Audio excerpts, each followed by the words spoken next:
Hello, everyone. It's Shyla Johnson with Heavenly Arms Learning Center. I'm back this week with another good topic. This topic this week is going to be about what to look for when you're searching for childcare.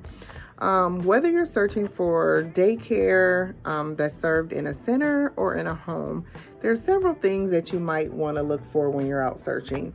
I know sometimes parents mainly look for costly because, right now daycare is pretty high, pretty expensive when it comes to looking for childcare, especially if you have multiple children. It could get kind of costly.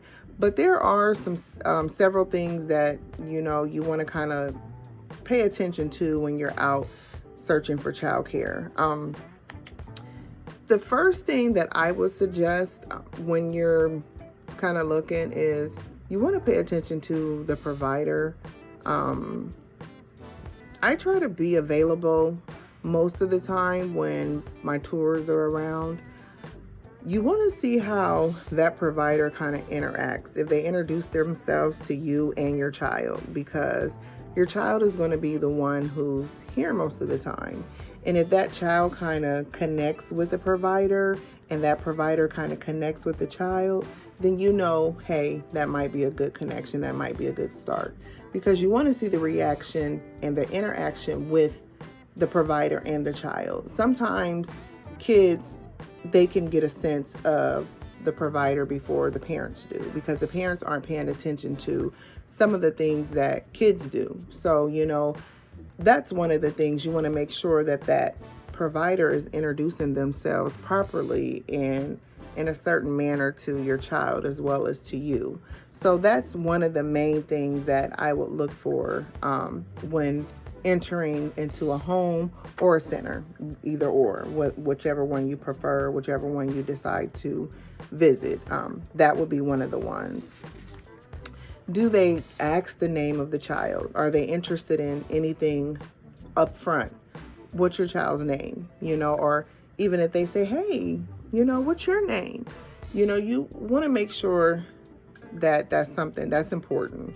I wouldn't want to, somebody come into my facility and I wouldn't want to recognize the child just because now they're an infant, of course, they can't speak. But as a child, you want that child to be comfortable. So that's one of the things you look for.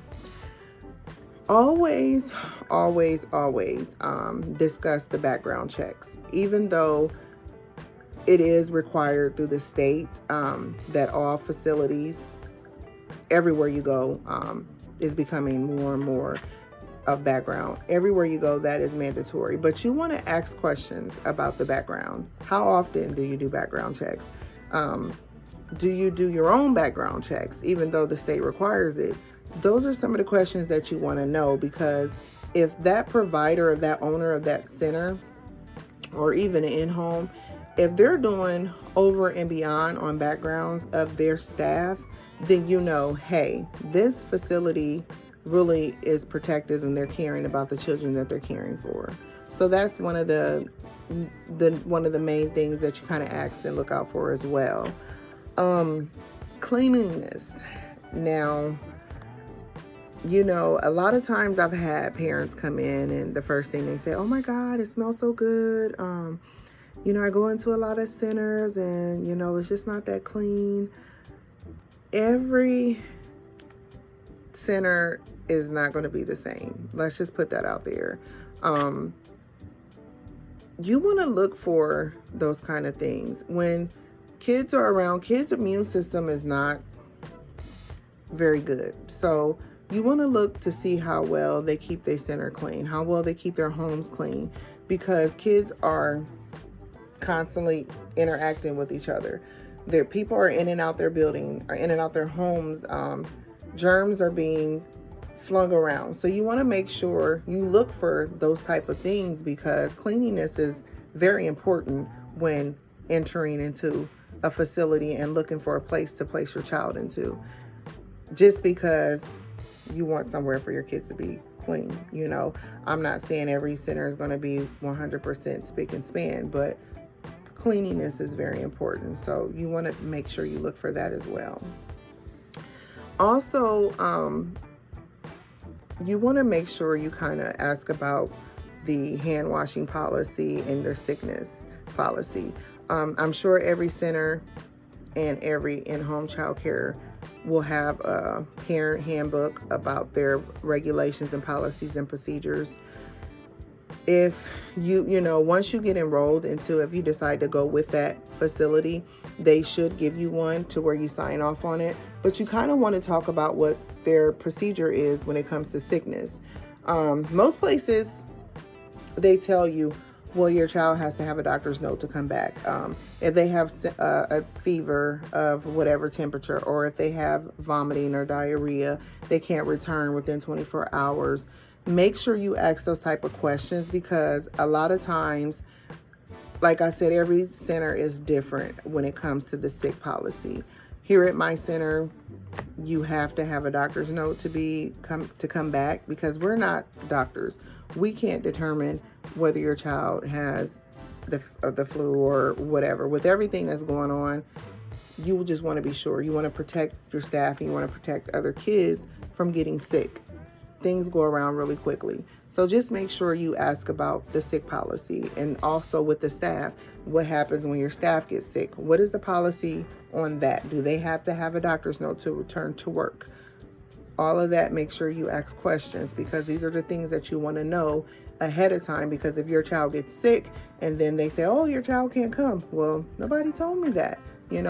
Make sure that you read your parent handbook when you receive it. That way you're not being blindsided about some of the rules and regulations that this facility might have before your child. There might be some things in there that you don't agree with. So that way you know ahead of time what to deal with and what you're looking at as far as certain policies. Also, a lot of facilities do have outdoor play. You want to ask, do you guys have anything outside? Do you have a playground? Ask to see those type of things. Do you guys have separate places for certain age groups? Because a lot of times, the kids go outside and play. Do they play together? Do they have separate times do they play? Because you don't want the 5-year-olds going outside with the 2-year-olds. Sometimes that can be a little dangerous that they play together. Ask those type of questions. They will tell you that, and they will show you their outside play. How does the provider discipline the children? You want to know about that, because every age group is different on how you discipline. With the toddlers, is it soft redirection? Do you use timeout? Do you want to know with each age group, how do you discipline? How do you redirect the children? Because you cannot direct a 5-year-old the same way you would redirect a 1-year-old. You just can't. So you want to ask those type of questions. You want them to ask you, well, how do you use discipline at home? How are you and your child, how is your child used to being disciplined? Those are some of the questions you want to know up front before you decide to enroll your child in a facility, whether it's in home or it's a center. These are very important questions that you should ask. Curriculum or education or any type of activity. Ask questions with your child. Don't assume that facility is going to teach your child what you want your child to know.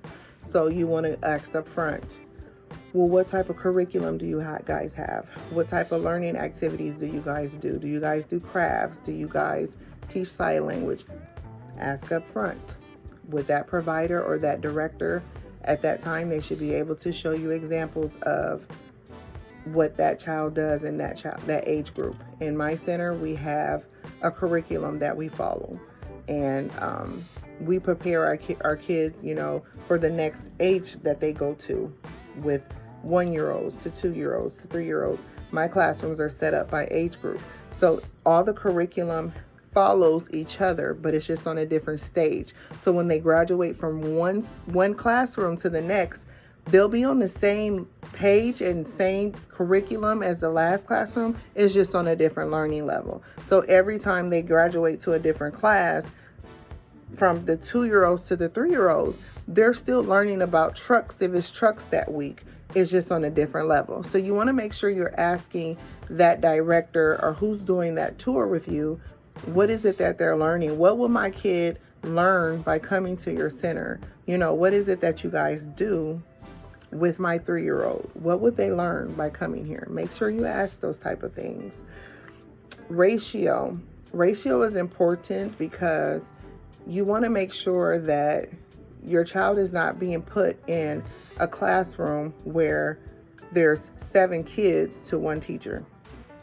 You want to make sure that this facility is not going to be, you're not going to put your kid in some facility where it's overwhelmed. It's important that there's a state ratio that center should be following. When you're in an in-home center, it's a lot different because they have mixed ages. So the ratio is a lot different than in a childcare center. So ask that question because they should know. There's a state law that they have to follow to a child-staff ratio. That's something that they have to know. As far as with the staff, you do want to ask questions about your particular classroom. How long have that particular staff member been here? Do they have the same staff all day? Is that teacher, do they switch out during the day? Do they have a substitute very often? Those are the type of things you want to ask because kids get used to a teacher, and then once they get comfortable with that teacher, if they have to switch out, it kind of messes with the child a little bit because they're so used to a routine. So those are the type of questions you want to ask, about the turnover inside the building. I know sometimes, you can't control, your staff turnover, but you do want to ask how often does it happen? Is it very regular, or does, you pretty much stick with who you have for months at a time? And then, ask about the communication. Do you guys communicate when you do have a new teacher? How does that work? Do we have a letter saying that, hey, your son or daughter will be having a new teacher next week. This is your teacher's name, a little bit about her, so on and so forth. Those are some of the things you want to know ahead of time before you pick the facility that you decide to enroll your child in. As far as, with the backgrounds and the screening of all staff, those are some of the things that you should be able to know up front beforehand.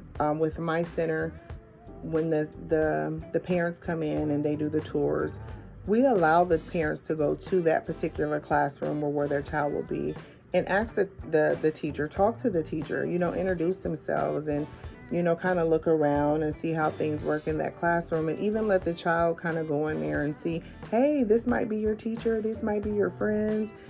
Get them a little bit of use to the environment, because a lot of times this child might have never been in childcare before. So the whole situation is a little scary for them. So you want to make sure that your child is going to be comfortable with, this might have been the 3rd center that they visit that day. Keep it to a minimum. Don't visit too many different places also in one day, because that can be a lot for your child, especially if they've never been into daycare before. Take that into consideration. But overall, different situations are better for different people. Parents must ask themselves which circumstances are right for you. Every situation is different. Daycare centers and home providers both have their positives and their negatives. Often parents are concerned about cost, but the real question should be, what is going to be the best situation for my child at the end of the day? So this topic I thought would be great because a lot of times I get a lot of emails about, do you have room for my 3-year-old? And a lot of times I get people who enroll their kids and never even step foot into the facility.